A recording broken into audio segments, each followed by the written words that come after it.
Hello दोस्तों, स्वागत है आपका श्री गुरु एकेडमी में। मैं मनु वर्मा आपका शुक्रिया हार्दिक अभिनंदन करता हूं। दोस्तों, आज हम आपके लिए बाल विकास एवं पेडागोजी का महा मैराथन क्लास 16 लेकर आए हैं। आप सभी लोग भली भांति जानते हैं कि श्री गुरु एकेडमी पर 1 जून से मैराथन क्लासेस स्टार्ट हो चुकी हैं स्पेशली फॉर सीटेट के लिए। ठीक है दोस्तों, तो चलिए स्टार्ट करते हैं। एक बार यस कर दें यदि आपके पास वॉल्यूम और स्क्रीन दोनों ठीक आ रही हैं, तो एक बार यस कर दें, फिर हम फटाफट से अपने सेशन के लिए आगे बढ़ाते हैं। जी हाँ, सभी भाई बहन यस करें। जी हाँ, चलिए दोस्तों, हम आज का सेशन स्टार्ट करते हैं और यहाँ पर पहला प्रश्न देखते हैं। जी हाँ, पहला प्रश्न है दोस्तों, स्लाइड को ज़्यादा छोटा करना पड़ेगा क्योंकि क्वेश्चन थोड़ा सा लेंथी है। अब यहाँ पर देखते हैं कि निम्नलिखित में से किस कथन से बुद्धि एवं बुद्धि परीक्षण के महत्व का पता चलता है, ये आपको बताना है। दोस्तों बताइए इसका राइट आंसर क्या हो सकता है। व्यावसायिक मार्गदर्शन में बुद्धि परीक्षण की भूमिका अहम होती है। बुद्धि परीक्षण द्वारा प्रत्येक छात्र की सही उन्नति के मार्ग को प्रशस्त किया जाता है। थर्ड ऑप्शन है आपका, अनुसंधान के विभिन्न घटकों का चयन करना होता है, तो बुद्धि भी एक आधार होता है ताकि कम से कम त्रुटि हो। और फोर्थ ऑप्शन है, उपरोक्त सभी कथनों से बुद्धि परीक्षण के महत्व का पता चलता है। दोस्तों बताइए इस प्रश्न का उत्तर क्या हो सकता है। सभी भाई बहन कमेंट करें इस प्रश्न का उत्तर क्या हो सकता है। जी हाँ, बहुत बढ़िया दोस्तों, एकदम से सही। तो आपका जो उत्तर हो जाएगा क्या होगा दोस्तों, तो यहाँ पर ऑप्शंस को देखते हैं। व्यावसायिक मार्गदर्शन में बुद्धि परीक्षण की अहम भूमिका होती है, बिल्कुल सही। अरे आप बताइए, चाहे व्यावसायिक मार्गदर्शन हो, चाहे शैक्षिक मार्गदर्शन हो, चाहे नैतिक मार्गदर्शन हो, लेकिन बुद्धि परीक्षण की आवश्यकता तो हर जगह पड़ती है। एकदम से सही है। ठीक है, अगला हम देखते हैं, बुद्धि परीक्षणों द्वारा प्रत्येक छात्र की सही उन्नति के मार्ग को प्रशस्त किया जाता है। बिल्कुल सही बात है।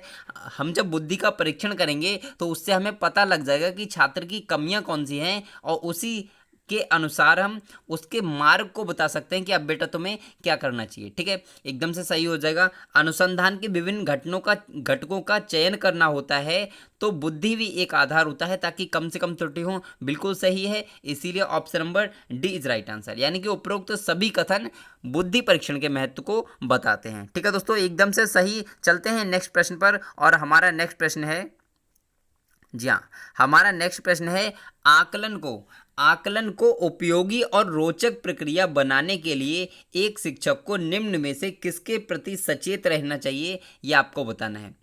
अलग अलग छात्रों की तुलना करने से, छात्रों को बुद्धिमान या औसत छात्र की उपाधि देने से, शैक्षिक और सह शैक्षिक क्षेत्रों में छात्रों के सीखने के बारे में जानकारी प्रदान करने के लिए विविध तरीकों के प्रयोग करने से, या फिर लास्ट है आपका, फीडबैक देने के लिए तकनीकी भाषाओं का प्रयोग करने से। बताइए दोस्तों इस प्रश्न का उत्तर क्या हो सकता है। जी हाँ, सभी भाई बहन कमेंट करें इस प्रश्न का उत्तर क्या हो सकता है।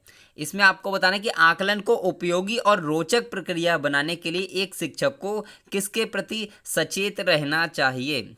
जी हाँ दोस्तों, बताइए दोस्तों इस प्रश्न का उत्तर क्या हो सकता है। सचेत का मतलब है किस पे ज़्यादा फोकस करना चाहिए। अलग अलग छात्रों की तुलना करने से, देखिए तुलना नहीं करना है, आपको पता है तुलना नहीं करना है, दंड नहीं देना है, पुरस्कार नहीं देना है, किसी को अलग बिठाना नहीं है, लिंग पक्षपात करना नहीं है। इन सारी चीज़ों को याद रखिए, आपका पेडागोजी में क्वेश्चन कभी गलत नहीं होगा।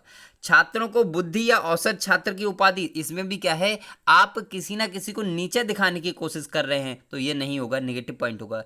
शैक्षिक और सह शैक्षिक क्षेत्रों में छात्रों के सीखने के बारे में जानकारी प्राप्त करने के लिए विविध तरीकों का प्रयोग, बिल्कुल सही है। Option number C is right answer. आप सभी लोग जानते हैं, ये आपका एकदम से बढ़िया हो जाएगा। चलते हैं नेक्स्ट प्रश्न पर, और आज का हमारा नेक्स्ट प्रश्न है, चिंतन की दृष्टि से किसी बच्चे में सर्वश्रेष्ठ चिंतन कौन सा होता है दोस्तों। कल्पनात्मक चिंतन, प्रत्यक्षात्मक चिंतन, प्रत्यात्मक चिंतन, या फिर तार्किक चिंतन। बताइए दोस्तों चिंतन की दृष्टि से किसी बच्चे में सबसे बढ़िया चिंतन कौन सा होता है, यह आपको कमेंट करना है। और इस प्रश्न का उत्तर किसी भी भाई बहन का गलत नहीं होना चाहिए। जी हाँ, बहुत बढ़िया दोस्तों, जय हिंद। आप सभी लोगों का एकदम से सही आ रहा है। क्या दोस्तों, option number D is right answer. चिंतन की दृष्टि से आप सभी लोग जानते हैं तार्किक चिंतन बहुत इंपॉर्टेंट है, तर्क करना बच्चे को आना चाहिए। ठीक है, चलते हैं अगले प्रश्न पर, और हमारा अगला प्रश्न है, निम्नलिखित कथनों में से कौन सा कथन सत्य है, ये आपको बताना है। स्त्रियों का हस्तलेख पुरुषों की अपेक्षा अच्छा होता है। तो आपसे यदि ये पूछा जाए तो ये सही हो सकता है? तो देखते हैं इसके लिए पहले सभी को पढ़ना जरूरी है, जितने भी ऑप्शंस दिए गए हैं, ठीक है। पुरुष सुझावों के प्रति अधिक संवेदनशील होते हैं, कहीं ना कहीं ये भी ठीक है। लेकिन स्त्रियों में गणित तथा तर्क की योग्यता पुरुषों की अपेक्षा अधिक होती है, क्या ये हो सकता है? तो अरे ये तो बहुत ही ज़्यादा कन्फ्यूजन भरा सवाल हो गया, आप कहते होंगे, क्योंकि इसमें मतलब सभी चीज़ें एकदम से गलत आ रही हैं और पुरुषों की गत्यात्मकता योग्यता स्त्रियों की अपेक्षा कम होती है। अब बताइए दोस्तों इस प्रश्न का उत्तर क्या हो सकता है? कहीं ना कहीं आपको इस प्रश्न में कंफ्यूजन का सामना करना पड़ सकता है, तो आप सभी भाई बहन बहुत ही सतर्कता के साथ इस प्रश्न का उत्तर दें, ठीक है। हालांकि मैं मानता हूं इस प्रश्न का उत्तर जो है, सभी उत्तर कहीं ना कहीं गलत हैं, लेकिन एक उत्तर ऐसा है जिसमें कुछ ना कुछ सत्यता छुपी हुई है। बताइए दोस्तों क्या हो सकता है इस प्रश्न का आंसर? जी हाँ, बताइए दोस्तों इस प्रश्न का उत्तर क्या हो सकता है? तो ध्यान रखिए, option number first is right answer. स्त्रियों का हस्तलेख पुरुषों की अपेक्षा अच्छा होता है, यह कहीं ना कहीं सत्य कथन है दोस्तों। और बाकी जो अदर आपके जितने भी ये ऑप्शंस हैं वो एकदम से गलत हैं, आप इस चीज को समझ लीजिए, ठीक है। ये प्रश्न आपको बहुत ही नया मिला होगा, तो इस प्रश्न को जरूर याद रखें, मोस्ट इंपोर्टेंट प्रश्न, ठीक है। अब हम चलते हैं अगले प्रश्न पर। हमारा अगला प्रश्न है, आकलन की प्रक्रिया के दौरान शिक्षकों को काफी सावधानी बरतने की आवश्यकता होती है। इस दौरान शिक्षकों को निम्नलिखित में से कौन सा कार्य करना चाहिए दोस्तों, ये आप बताइए। शिक्षार्थियों को फीडबैक उपलब्ध कराना ताकि वे बेहतर ढंग से कार्य कर सकें। ऑप्शन नंबर बी है शिक्षार्थियों के बीच की तुलना करना।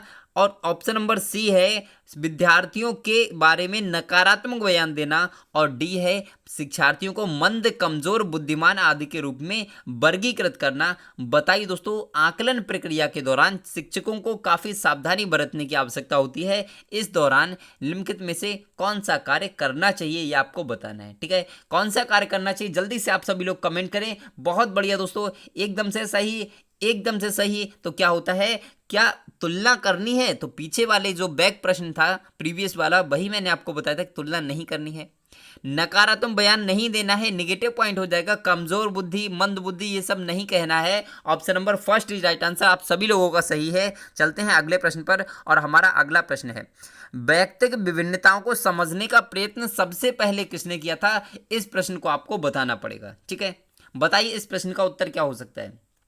जी हाँ, सभी भाई बहन इस प्रश्न का उत्तर बताएं। यदि आपको पता हो और नहीं पता हो तब भी आप इसको आज याद कर लेंगे, ठीक है। तो इस प्रश्न का उत्तर हो जाएगा, क्या व्यक्तिगत विभिन्नताओं को समझने का जो सर्वप्रथम प्रयास किया था वो किसने किया? तो कहीं ना कहीं आप कहोगे किसने किया? फ्रांसिस गाल्टन ने किया था, ठीक है। फ्रांसिस गाल्टन ने व्यक्तिगत विभिन्नताओं को समझने का सबसे पहले प्रयास किया था, एकदम से सही हो जाएगा, डी इज राइट आंसर, ठीक है। और फ्रांसिस गाल्टन क्या थे, ये इनके बारे में मैं आपके लिए एक स्पेशली वीडियो लेके आऊँगा। फ्रांसिस गाल्टन और आपके टॉयलर और एक सेकेंड रुकिए, हाँ, ड्यूवी, ये कुछ जो मनोवैज्ञानिक हैं जहाँ से कभी कभी क्वेश्चंस आ जाते हैं, तो हम आपके लिए कोई भी ऐसा पॉइंट नहीं छोड़ेंगे जहाँ से प्रश्न आए और आपको ना समझ में आए, ठीक है। तो हम सब कुछ क्लियर करते हुए चलेंगे, ठीक है। चलते हैं अगले प्रश्न पर, और हमारा अगला प्रश्न है, किसी बालक के व्यवहार के निर्धारण के संदर्भ में निम्नलिखित में से कौन सा व्यवहार उत्तम है दोस्तों, यह आपको बताना है। जब बालक के सम्मुख अनेक प्रेरक हों तो उनमें से कुछ अधिक प्रभावी होते हैं, क्या ये सही हो सकता है? अगला है, प्रत्येक बालक आवश्यकताओं की संतुष्टि के लिए अधिक से अधिक प्रयास करता है।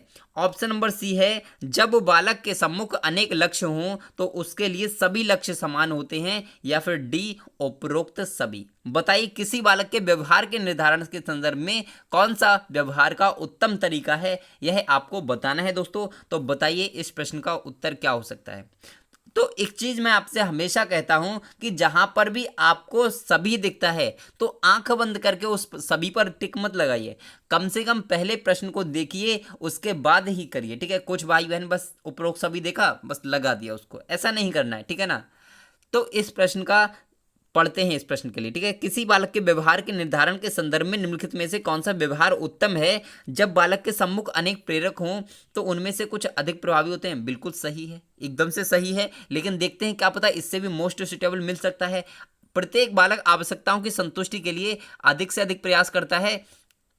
ये तो आपका कहीं ना कहीं क्या होगा, व्यवहार से रिलेटेड नहीं होगा, क्योंकि यहां पर बात की गई है संतुष्टि की, तो व्यवहार से रिलेटेड तो नहीं होगा, ठीक है। अधिक से अधिक प्रयास करता है, हालांकि सही है, लेकिन ये जो कथन है आपका व्यवहार से संबंधित नहीं है, ठीक है।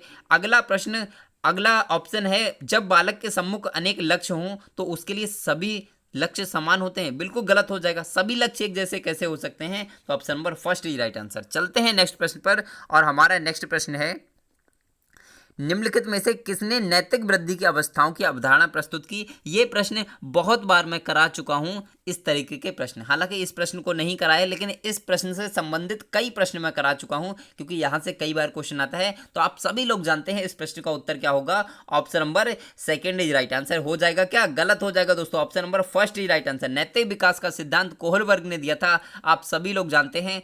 और इन्होंने क्या किया था? प्याजे साहब ने कौन सा दिया था? तो कमेंट करिए कौन सा दिया। जी हाँ, बहुत बढ़िया, संज्ञानात्मक विकास का सिद्धांत प्याजे ने दिया था, और प्याजे ने 4 अवस्थाएं बताई थी। लेकिन जब हम कोहलबर्ग की बात करते हैं, कोहलबर्ग ने 3 अवस्थाएं बताई थी, और 3 अवस्थाओं में से प्रत्येक अवस्था को 2 स्तरों में बांटा था, यानी कि कुल मिलाकर 6 अवस्थाएं बन गई थी, ठीक है। तो ध्यान रखें, यदि आपको ऑप्शन में 6 मिलता है तो आप 6 लगा देंगे, 3 मिलता है तो आप 3 लगा देंगे, एकदम से बढ़िया हो जाएगा। प्याजे कहाँ के निवासी थे? तो आप कहोगे स्विट्जरलैंड के निवासी थे, ठीक है, एकदम से बढ़िया। स्किनर ने किस पे प्रयोग किया? तो आप कहोगे चूहे पर प्रयोग किया था, एकदम से बढ़िया करके डिस्क्राइब होगा। आप चलते हैं अगले प्रश्न पर। हमारा अगला प्रश्न है, बाल केंद्रित शिक्षा के समर्थक के तौर पर आपके अनुसार निम्नलिखित में से किसका महत्व सर्वाधिक है? ये आपको बताना है। शिक्षक बालक के व्यक्तित्व का कहां तक विकास कर पाता है? क्या ये हो सकता है? अगला देखिए, शिक्षक कितना ज्ञानी, आकर्षक और गुणयुक्त होता है?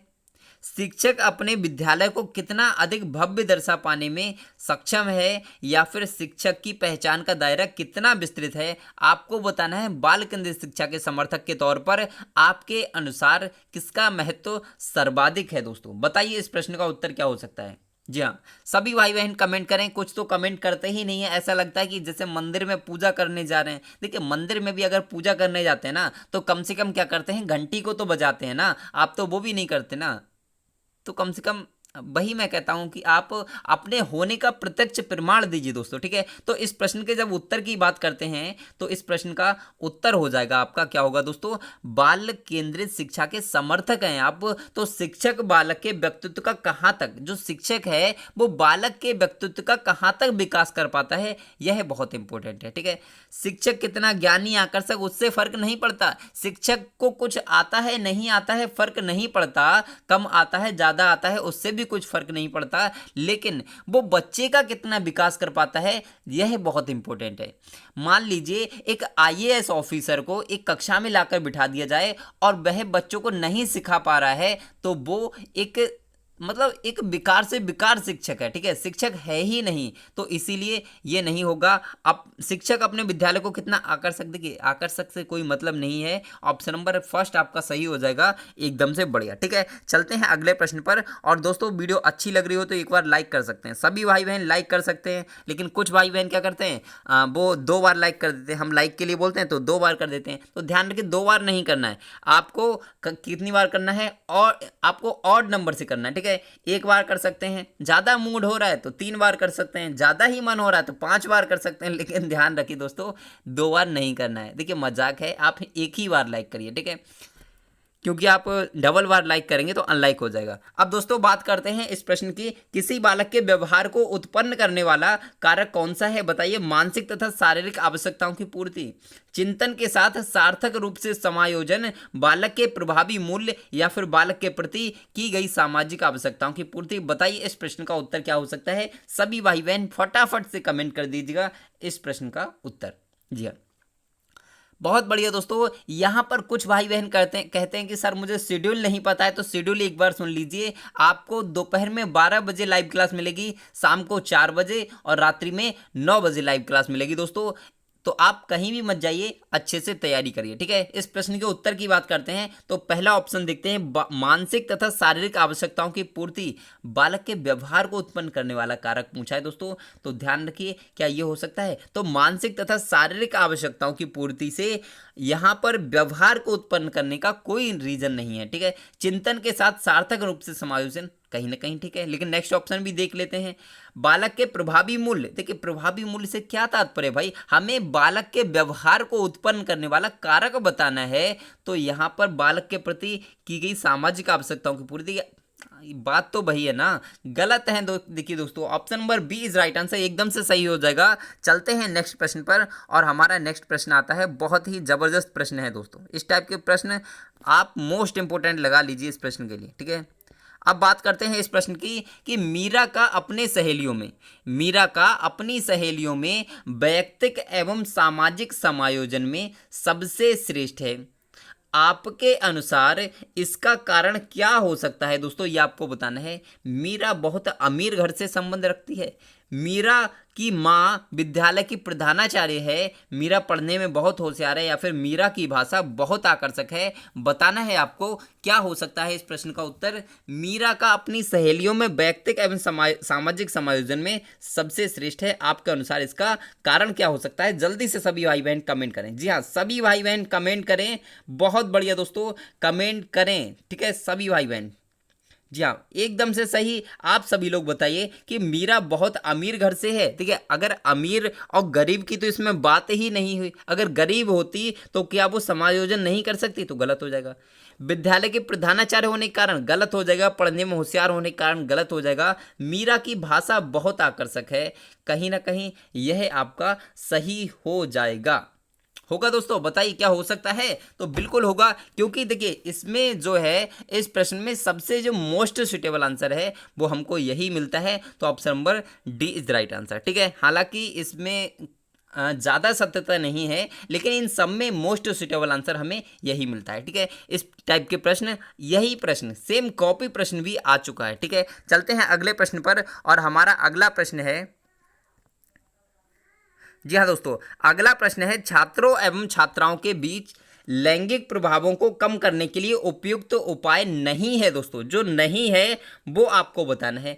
छात्राओं और छात्रों को समान अधिकार देना चाहिए, छात्राओं को छात्रों के समान कार्य के समान उपलब्ध कराने चाहिए, या फिर आपका छात्रों के समान शैक्षिक योग्यता की समानता उपलब्ध करानी चाहिए, या फिर छात्र छात्राओं को दो वर्गों में बांटकर उनके सामाजिक उद्देश्यों के अनुकूल शिक्षा प्रदान करना चाहिए। इस प्रश्न का उत्तर क्या हो सकता है? आप सभी भाई बहन जल्दी से कमेंट कर दीजिएगा। जी हाँ, बहुत बढ़िया दोस्तों, इस प्रश्न का उत्तर क्या होगा जल्दी से कमेंट करिए। तो कहीं ना कहीं हम बात करें इस प्रश्न के उत्तर की, ठीक है। तो पहला ऑप्शन देखते हैं, छात्राओं को छात्रों के समान अधिकार देना चाहिए, बिल्कुल सही है। लैंगिक प्रभाव कम करेगा, ये बिल्कुल सही है।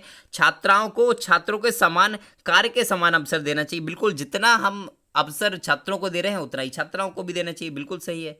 छात्राओं को छात्रों के समान शैक्षिक योग्यता की समानता उपलब्ध करानी चाहिए, बिल्कुल सही है दोस्तों। लेकिन अगर हम बात करें छात्र छात्राओं को दो वर्गों में बांटना नहीं है, उससे क्या होगा, लिंग पक्षपात और ज़्यादा बढ़ जाएगा, यानी कि यही हमारा राइट आंसर हो जाएगा, क्योंकि इसमें पूछा है नहीं। चलते हैं नेक्स्ट प्रश्न पर, और हमारा नेक्स्ट प्रश्न है, निम्नलिखित में से किसने वंशानुक्रम को वैयक्तिक विभिन्नता का प्रमुख कारण माना है? दोस्तों मन, स्किनर, क्रो एंड क्रो, या फिर टॉयलर। बताइए इस प्रश्न का उत्तर क्या हो सकता है? सभी भाई बहन कमेंट करें। जी हाँ, सभी भाई बहन कमेंट करें, इस प्रश्न का उत्तर क्या हो सकता है? सभी भाई बहन कमेंट करें। तो बताएं दोस्तों इस प्रश्न का उत्तर क्या हो सकता है। तो आप सभी लोग नहीं जानते हैं वो भी जान लीजिए, और जिन्हें पता है उन्हें बहुत अच्छी बात है। इस प्रश्न का उत्तर होगा मन। जो मन थे, एक मनोवैज्ञानिक थे मन, उन्होंने वंशानुक्रम को वैयक्तिक विभिन्नता का कारण माना है दोस्तों। तो ध्यान रखिए, इनका नाम है मन, ठीक है दोस्तों, ध्यान रखेंगे इस प्रश्न के लिए, बहुत ही इंपॉर्टेंट प्रश्न है। चलते हैं नेक्स्ट प्रश्न पर, और हमारा नेक्स्ट प्रश्न है, वह आकलन जो विद्यालय परिषदों के दिशा निर्देशों के आधार पर तो किया जाता है, किंतु परिषद या बोर्ड स्तर पर नहीं है। क्या कहलाता है दोस्तों, आपको बताना है। विद्यालय आधारित आकलन, निरीक्षण, अवलोकन या फिर व्यापक आकलन। बताइए दोस्तों इस प्रश्न का उत्तर क्या हो सकता है।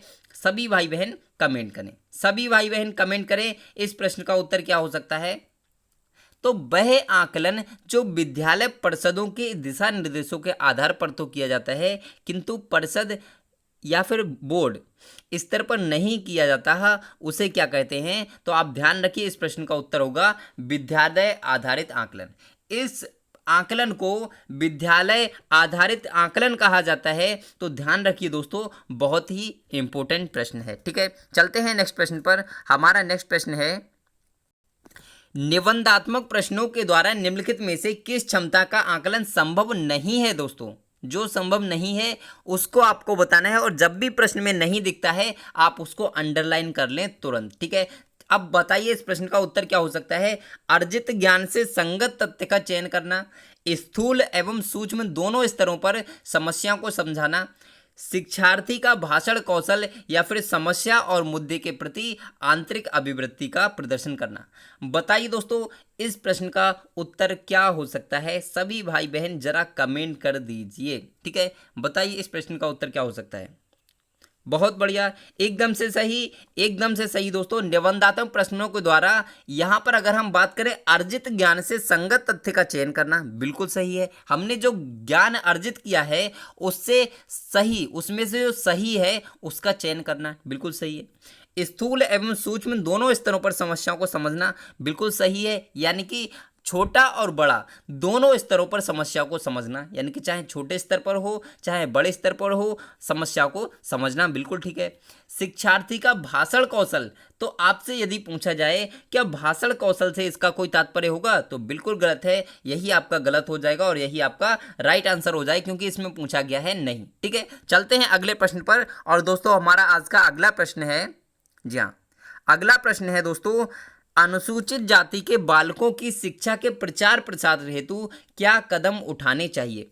अनुसूचित जाति के बालकों के लिए पृथक विद्यालय खोलना चाहिए, बालकों की शिक्षा के लिए विशेष प्रकार के प्रोत्साहनों का सूत्रपात करना चाहिए, या फिर विद्यालय में बालकों को समानता दिलाने के लिए संघर्ष करना चाहिए, या फिर ये सभी ठीक है। बताइए इस प्रश्न का उत्तर क्या हो सकता है। जी हाँ, बताइए इस प्रश्न का उत्तर क्या हो सकता है। तो आपसे यदि पूछा जाए कि अनुसूचित जाति के बालकों के लिए पृथक विद्यालय खोलना, तो बिल्कुल सही है। ध्यान रखिए, जब हम समावेशी शिक्षा की बात करते हैं तब क्या होना चाहिए। अगर हम समावेशी शिक्षा की, एक सेकेंड रुकिए,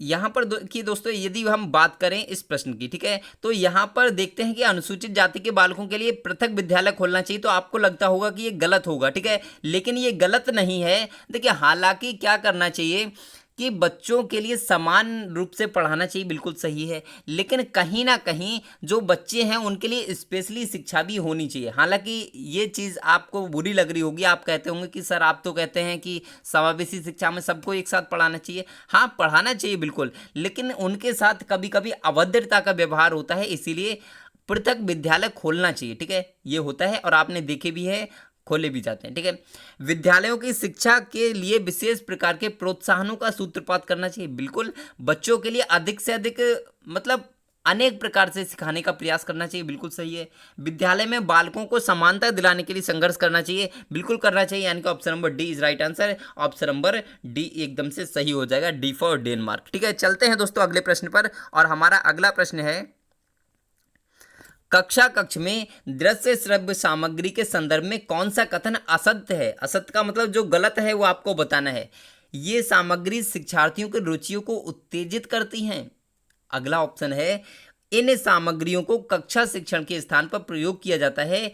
ई है, ऑप्शन आपका सी होगा, सॉरी ई नहीं सी होगा। ये सामग्रियां मंदबुद्धि शिक्षार्थियों में अधिगम को सुलभ बनाती हैं। या फिर लास्ट है आपका, इन सामग्रियों के प्रयोग से शिक्षण कार्य सरल हो जाता है। बताइए दोस्तों इस प्रश्न का उत्तर क्या हो सकता है। जी हाँ, सभी भाई बहन कमेंट करें, इस प्रश्न का उत्तर क्या हो सकता है। कक्षा में दृश्य श्रव्य सामग्री के संदर्भ में कौन सा कथन असत्य है। बताइए दोस्तों कौन सा गलत है। जी हाँ, तो सबसे पहले प्रश्न की बात करते हैं। ये सामग्री शिक्षार्थियों की रुचियों को उत्तेजित करती है, बिल्कुल सही है। जब बच्चे को दिखाई देता है और सुनाई देता है, इस तरीके से पढ़ाया जाता है, तो कहीं ना कहीं रुचि जागृत होती है, उत्तेजित होती है, एकदम से सही हो जाएगा। इन सामग्रियों को कक्षीय शिक्षण के स्थान पर प्रयोग करना चाहिए। ठीक है, क्या ये हो सकता है? तो कहीं ना कहीं हो सकता है, लेकिन देखते हैं अगले ऑप्शन के लिए। ये सामग्रियां मंदबुद्धि शिक्षार्थियों में अधिगम को सुलभ बनाते हैं, ये बहुत इंपॉर्टेंट है। ठीक है, देखिए एक जो मतलब सामान्य बच्चा होगा या फिर प्रतिभाशाली बच्चा होगा वो तो ऐसे भी समझ जाएगा, लेकिन मंदबुद्धि बच्चों के लिए दृश्य सामग्री बहुत इंपॉर्टेंट होती है। ठीक है, इन सामग्री को प्रयोग से शिक्षण कार्य सरल सरल हो जाता है, बिल्कुल सही है। लेकिन कहीं ना कहीं ये आपका थोड़ा सा इन सब में कम महत्व रखता है। ठीक है, तो ये वाला गलत हो जाएगा, यानी कि option number B is right answer, एकदम से सही हो जाएगा। इन सामग्री को कक्षीय शिक्षण के स्थान पर प्रयोग किया जा सकता है, ये गलत है। ठीक है, हालांकि उसकी सहायक सामग्री के तौर पर प्रयोग कर सकते हैं, लेकिन शिक्षण सामग्री के स्थान पर प्रयोग नहीं कर सकते। इसका मतलब तो ये हुआ ना कि शिक्षण सामग्री को उठाकर रख दीजिए और इनका प्रयोग करने लगिए, तो ऐसा नहीं होगा। ठीक है, अगले प्रश्न की बात करते हैं। बालकों में सोचने की योग्यता सफल जीवन के लिए आवश्यक है, निम्नलिखित में से यह मत किसका है? बताइए। पियाजे का, क्रो एंड क्रो का, स्किनर का, पावलोव का, बताइए कौन हो सकते हैं ये? जी हाँ, सभी भाई बहन कमेंट करें ये कौन हो सकते हैं। एक बार लाइक कर दें दोस्तों, सभी भाई बहन एक बार लाइक जरूर कर दें, क्योंकि लाइक करने से मोटिवेशन प्राप्त होता है और लाइफ में जिंदा रहने के लिए भी मोटिवेशन बहुत जरूरी है। ठीक है, आप क्यों पढ़ाई कर रहे हैं? क्योंकि आप मोटिवेट हैं कि मुझे तैयारी करनी है, मुझे शिक्षक बनना है, इसीलिए तो कर रहे हैं ना। तो आप मेरे बारे में भी थोड़ा सा सोचिए, बस लाइक करिए। लाइक से थोड़ा सा ऐसा लगता है, आपने खुद देखा होगा, मान लीजिए आप अपनी प्रोफाइल पिक्चर अपलोड करते हैं फेसबुक, ट्विटर, इंस्टाग्राम, किसी पर भी करते हैं, तो उस पर आपको लाइक मिलते हैं बहुत सारे। ठीक है, तो आपको क्या लगता है? अरे यार मतलब मज़ा आ गया यार, बहुत सारे लाइक मिले। लेकिन वहीं पर यदि आपको लाइक नहीं मिलते हैं तो आपको कैसा लगेगा? बेकार लगेगा ना। तो वही एक सीन है। ठीक है, तो बताइए इस प्रश्न का उत्तर क्या हो सकता है कि बालकों में सोचने की योग्यता सफल जीवन के लिए आवश्यक है, यह मत किसका है? यह मत किसका है? तो एकदम से आप सभी लोग समझ लीजिए, क्रो एंड क्रो का। ठीक है, जिसको नहीं पता है ध्यान रखिए, क्रो एंड क्रो ने कहा है कि बालकों में सोचने की योग्यता सफल जीवन के लिए आवश्यक है। ठीक है, क्रो एंड क्रो का हो जाएगा option number B is right answer. चलते हैं दोस्तों नेक्स्ट प्रश्न पर, और हमारा नेक्स्ट प्रश्न है दोस्तों, चैनल को सब्सक्राइब कर सकते हैं। यदि आपको लग रहा हो कि वाकई में सर मेहनत कर रहे हैं आपके लिए, तो आप चैनल को सब्सक्राइब कर सकते हैं। और यदि सब्सक्राइब कर लिया है तो बेल आइकन को दबा दीजिए। आप बेल आइकन यानी कि घंटी वाले बटन को दबाएंगे तो उससे क्या होगा कि जब भी हम लाइव क्लास स्टार्ट करेंगे तो आपके पास तुरंत नोटिफिकेशन पहुंच जाएगा कि सर की लाइव क्लास स्टार्ट हो चुकी है। ठीक है, तो बेल आइकन को जरूर दबाएं, तो ध्यान रखें। ठीक है दोस्तों, अब हम बात करते हैं मिरर ड्राइंग परीक्षण निम्नलिखित में से किसके मापन के लिए प्रयोग किया जाता है? व्यक्तित्व के लिए, बुद्धि के लिए, अधिगम के लिए, नैतिकता के लिए? सभी भाई बहन कमेंट करें, एकदम से राइट आना चाहिए सभी का। जी हाँ, सभी का राइट आना चाहिए, तो ध्यान रखिए एकदम से। जय हिंद दोस्तों, बताइए इस प्रश्न का उत्तर क्या हो सकता है? जी हाँ, तो इस प्रश्न का उत्तर कुछ लोगों ने व्यक्तित्व दिया है, कुछ लोगों ने बुद्धि दिया है, कुछ लोगों ने अधिगम दिया है। तो इसमें क्या हो सकता है दोस्तों? तो ध्यान रखिए, व्यक्तित्व नहीं होगा, बुद्धि नहीं होगा, अधिगम इज द राइट आंसर। अधिगम इज द राइट आंसर, एकदम से सही हो जाएगा। मिरर ड्राइंग परीक्षण अधिगम के मापन के लिए प्रयोग किया जाता है। ठीक है दोस्तों, ध्यान रखेंगे।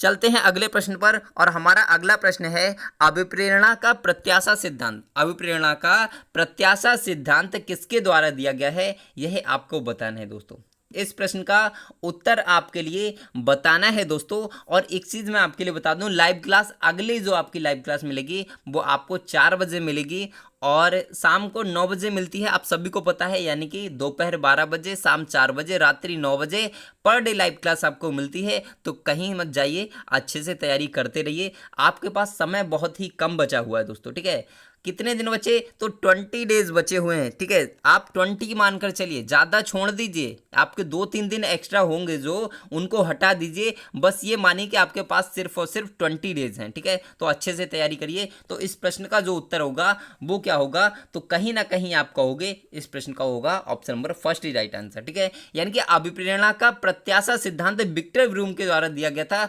मास्लो ने कौन सा सिद्धांत दिया था? तो आप कहोगे अब्राहम मास्लो के अनुसार मांग या आवश्यकता का सिद्धांत दिया गया था। ठीक है, तो ध्यान रखेंगे इस प्रश्न के लिए। स्किनर की बात करते हैं। स्किनर ने किस पर प्रयोग किया था? तो आपका वो चूहे पर प्रयोग किया था। ठीक है, ध्यान रखेंगे, बहुत ही इंपॉर्टेंट क्वेश्चंस हैं। तो दोस्तों आपको वीडियो यदि अच्छी लग रही है तो एक बार लाइक कर दें, सभी भाई बहन लाइक करें, लाइक करें, लाइक करें। बहुत बढ़िया दोस्तों, अब यहाँ पर बात करते हैं अगले प्रश्न की। सॉरी दोस्तों, आज के लिए बस इतने ही प्रश्न थे, मुझे थोड़ा ध्यान नहीं रहा। तो आपको वीडियो कैसी लगी एक बार कमेंट करके ज़रूर बताइए, और आपके कितने प्रश्न अभी तक सही हुए वो आप ज़रूर कमेंट करें। ठीक है दोस्तों, ज़रूर सभी भाई बहन कमेंट करें कि आपके कितने प्रश्न सही हुए। ठीक है, तो आज के लिए बस इतना ही रखते हैं, लेकिन फिर मिलते हैं एक नेक्स्ट वीडियो में नेक्स्ट टॉपिक के साथ। तब तक के लिए खुश रहिए, मस्त रहिए, मुस्कुराते रहिए और तैयारी करते रहिए दोस्तों। ठीक है, तो चलिए बाय बाय दोस्तों।